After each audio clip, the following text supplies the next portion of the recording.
ঢাকার কেরানীগঞ্জ কলাতা ইউনিয়নে আকসাইল sporting club আয়োজিত আরাফাত রহমান কোকো স্মৃতি ফুটবল টুর্নামেন্টের সেমিফাইনাল পর্বের আজকের প্রথম ম্যাচটি অনুষ্ঠিত হয়ে গেল। সেমিফাইনালের প্রথম ম্যাচে যে দুটি দল অংশগ্রহণ করেন ঘাটারচর ক্রীড়াচক্র বনাম মানিকনগর স্পোর্টিং ক্লাব।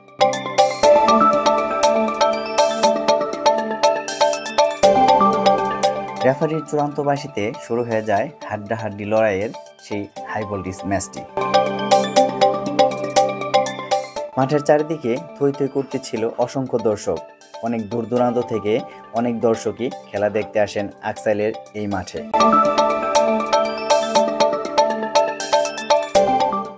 দুটি দলই হাড্ডাহাড্ডি লড়াই করে যান একটি গোলের জন্য।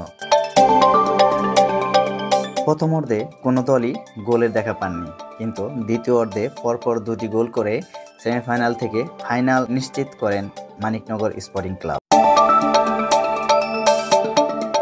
মানিকনগর স্পোর্টিং ক্লাব সমর্থিত দর্শকরা ইতিমধ্যে নিশ্চিত হয়ে যান যে নেক্সট ফাইনাল ম্যাচটি মানিকনগর স্পোর্টিং ক্লাবই খেলবে।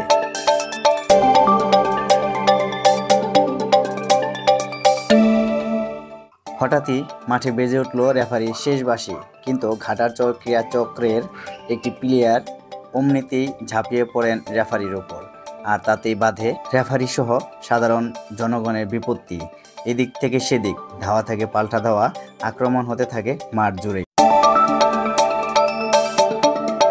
কিন্তু সবচেয়ে স্বস্তির খবর হচ্ছে কোনো আহতের ঘটনা ঘটার আগেই বিএনপির কয়েকজন নেতাকর্মী মিলে এবং আয়োজক কমিটিদের সদস্যরা মিলে পুরো পরিস্থিতিকে কন্ট্রোলে আনার চেষ্টা করেন এবং তারা সফল হন।